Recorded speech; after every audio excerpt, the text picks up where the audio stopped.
Hello and welcome back to Let's Play Hexen. In the last episode we wrapped up the 7 portals and moved on. And after we got greeted by the nefarious entity and warned about his servants that can smell our blood, we are now in the second hub, the Shadow Wood. So let's just go and say hi to those servants real quick. This is where the game starts to ramp up a bit in difficulty. We have 3 sub-maps with a total of 6 puzzle switches to deal with in this episode, or in this hub rather. And the difficulty of the sub-maps are quite a bit up from the 7 portals, because they are available in their entirety right from the onset, and they are a bit more maze-like and convoluted than the maps on the 7 portals. Let's just clear out all the enemies here, especially those Afrits. Hop up here to grab a platinum helmet. Alright, the first order of business on this map is to unlock the portals leading to the sub-maps. And if we move through there, a wall will open there on the left, and we're gonna head in there as soon as we've dealt with the centaur. There we go. There are a lot of Afrits in here, and there's a bottomless pit here that will kill you if you fall down, so navigate around this small ledge here carefully, and if you run into any Afrits, you'll pretty much have to take their attacks to the face, because there's not really any room to dodge it. Proceed along, and ooh, what have we here? This is the Arc of Death. This is the third weapon of the mage, and unlike the second weapon, which is pretty meh, the Arc of Death is freaking awesome. It's a very powerful weapon. Just need to be careful for the last few Afrits that like to pop out and try to knock you off into the chasm. And I am gonna make a little save game here, because there's a high chance I will die here. We need to get over on the other side of this these 3 pillars here, and it requires a bit of careful jumping. I recommend using walk here. So if you have always run enabled, press the run key to temporarily switch back to walking.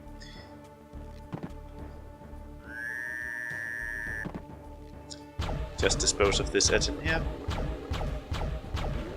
Alright.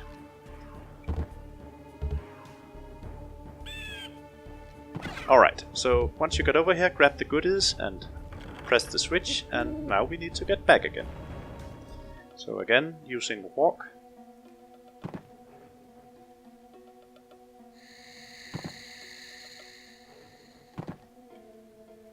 Alright, we made it. There's a portal here, which is the first of the portals, but we're not gonna enter it just yet. This area over here has also opened, revealed a lot of enemies, and I think we'll just try to actually show off the Arc of Death here. Yeah, as you can see, it sort of releases this vertical lightning bolt that latches onto enemies and continue to damage them for a few seconds. It will usually take out Etins and centaurs in one hit, and if it manages to latch onto a centaur before it puts up its shield, it will actually continue to damage it through the shield stance, which makes this weapon very handy for dealing with the centaurs. Anyway, we're gonna come in here now and move up these stairs, and we have a whole lot of more enemies to deal with here, so let's put the Arc of Death to good use.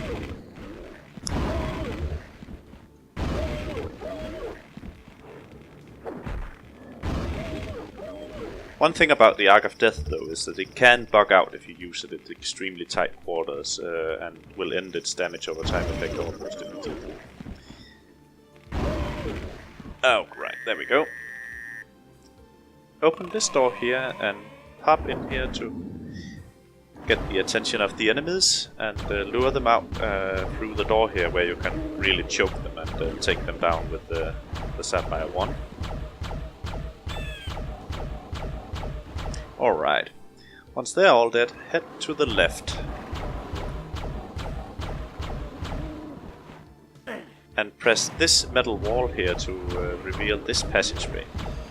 You can go to the right as well, but you will need to go in through the left in order for something to happen.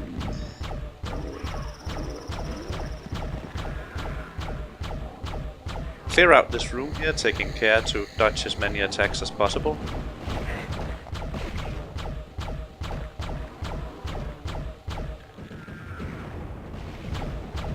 Yeah, and once you cross the threshold to the room, you can hear some commotion starting out in the main hall. Just gonna grab a bit of health here. There we go. And take out the Afrits that might come down from this room up there. This silver door is the door we will need to open with the puzzle switches. And you can actually see there are these dark holes in the wall here.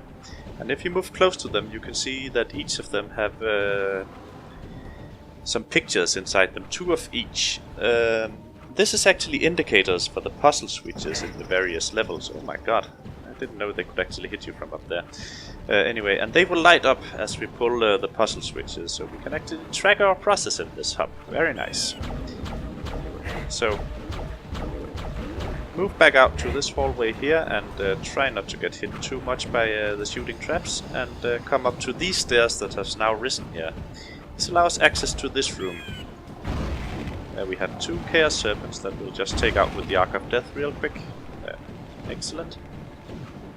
You can see a switch down here, so hop down this pit, pull the switch and get back out. Pulling that switch also inverted this staircase, so we can now get down here.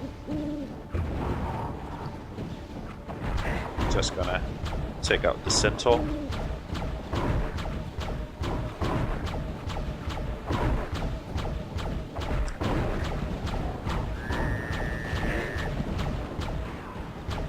Okay, this room is a trap, so after you've cleared out the Afrits, don't run straight for that mystic urn.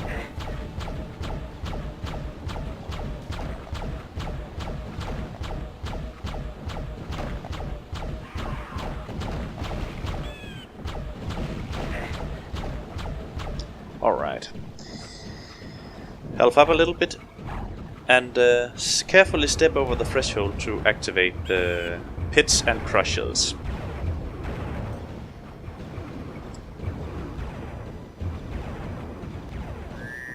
Now before we head in, I am just gonna make a save game because this area can be a bit tough. During one of my practice runs, I actually discovered that there's something in this room that you cannot always do. It's random. So let's see if we can do it this time, otherwise we'll just do it the hard way. Run over here and run over here. And yes, we can actually do it. You can find this switch down here, and this is not always possible because occasionally this piece of floor will rise up to cover it, but if you press it,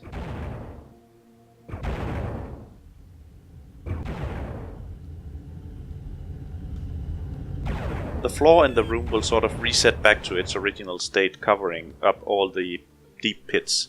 And now you can move around in here entirely freely and grab all the goodies if you need them. Anyway, if you press the switch, just move straight for this passageway over here, otherwise jump back here and carefully make your way around the ledge that will be along this wall. And in here we find another Afrit, which we take out real quick, and another portal. Alright, that's 2 down, 1 to go. You can come up here to activate this elevator, which will take you back up here, and you can always just come back in here, press the switch to lower the elevator down to the portal. You don't have to go back in through the pit again, and I don't think you actually can. No, the area has sealed up.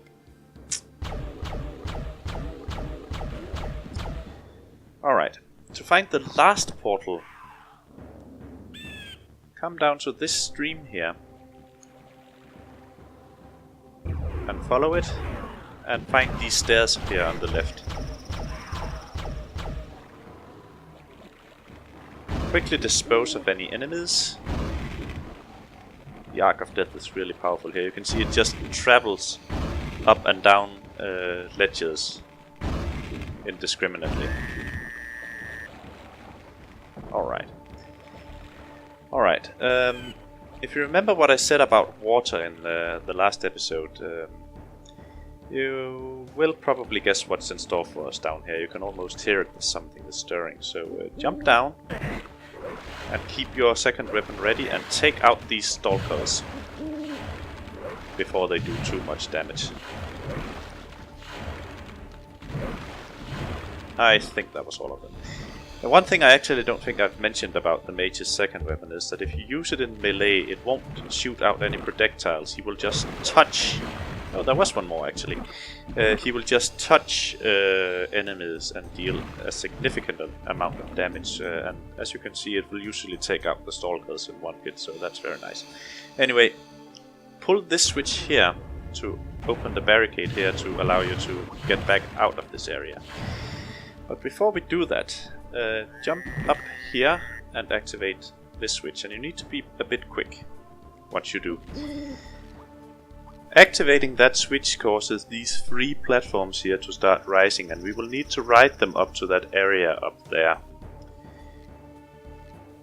And as soon as they reach the top, these shooters will activate, start shooting fireballs and poison darts everywhere. So if we can get up there before they reach the top, it's preferable. So press the switch and quickly run out here. Run up through the stairs and catch them as they come up. Jump across and wait until it's almost at the top, and then make the final jump. Alright. Recommend readying a flechette here for reasons that will come apparent in a moment. And here we have a new item to pick up. This is the Dark Servant. This will summon a Molator. Again, for those of you who are familiar with Heretic, that name might be familiar because there were some very tough enemies in that game. But in this game, you can summon it with this item and it will actually fight for you for 30 seconds and dispose of and dish out quite a bit of damage in that time. And we will be using it at some strategic points in the game. But as soon as you pick it up, a door over here will open. Run in here, drop through flechettes to immediately dispose of the Afrits in here. Alright. Grab the goodies and pull this switch. That causes stairs to rise around that central tower. Oh. Yeah, they have a quite wide firing arc, so be ready with a quartz flask if you are low on health. Move up the stairs to the top of the tower and pull this switch. I am taking such a lot of hit for these today. That causes the shooters to stop and opens the barriers that was covering the last of the 3 portals. Alright.